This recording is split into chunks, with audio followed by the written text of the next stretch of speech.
Hello, Sally Henderson, high stakes leadership mentor and creator of The Real Method. We're on chapter 5 of my 8-part series for leaders stepping into the role of CEO for the very first time, where I'm gifting tools and techniques in support of that critical transition. Today, we're looking at why it's time to ditch your leadership heroes. Now, leadership heroes can be inspiring. They can really make us want to do better, to emulate, to be like our heroes.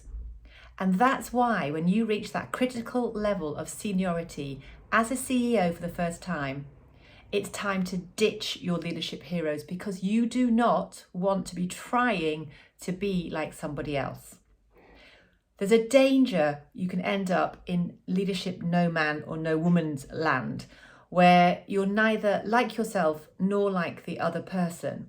There's an added complexity around leadership heroes because, like every yin to the yang, where you've got heroes, you've got villains, where we've all had that leader in our career where we've come out from being under their leadership going, crikey, I don't ever want to be like that person, or have people talk about me in the way they talk about that villain leader. Equally, from a hero perspective, when your imposter syndrome creeps out again, could I ever inspire anybody to talk like me, like they do person X? Because look how amazing they are.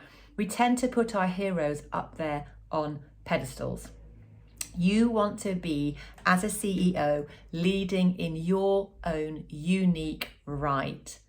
Identifying what are your beliefs, what's your voice as a CEO, and how do you want your unique leadership to guide, to equally inspire, and to be someone else's hero that they look up to.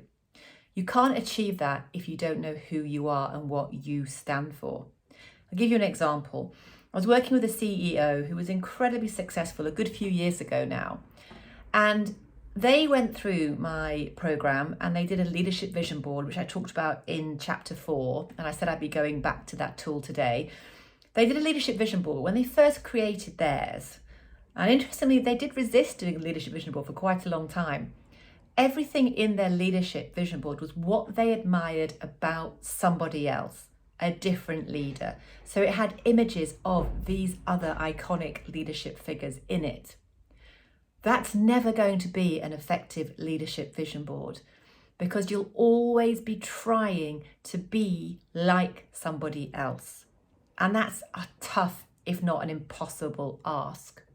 So here's how you can use your leadership heroes to inspire you, but not to hold you back when you're stepping in to that role of CEO for the first time. And it's using the leadership vision board approach. What you can do with your leadership vision board, now you may have created one from chapter 4, or this may be the first time you're watching this series, doesn't matter either way.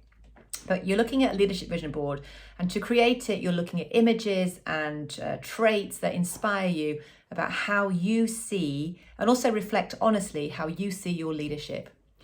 To use heroes in an effective way and be able to ditch them so they don't hold you back, you want to take the traits of that leader as you see it underneath that leader and make that something that you put in your leadership vision board. However, what you want to evolve it to is to actually then replace it, go over that image with an image that isn't related to the leader it came from, as in that trait, but is an image that relates to the strength you in your unique leadership will want to be getting across. So you're not trying to do it like leader X does or did it. You're taking the essence of them, making it resonate in a way that's unique and motivating to you, and that becomes your leadership vision board. Equally, if there's villains out there that you desperately don't want to be leading like, what's the negative trait of that leadership that really doesn't fit for your values or what you believe makes great leadership? Identify the negative trait, then replace it with a positive trait, and think, does that positive trait want to go into your LVB? Because if you're trying to not be like somebody, it's like don't think of the pink elephant. And also it takes up double energy, and it also really is stressful because you're constantly worrying, am I actually being like that person? So this is this whistle-stop tour around why it's time to ditch your leadership heroes. You try to be like somebody else, you're never going to be like your true self. And you're never going to feel that full sense of fulfillment as a CEO in your own right. What we're looking at in the next chapter is how to avoid that sinking sand of role creep. I hope you can join me.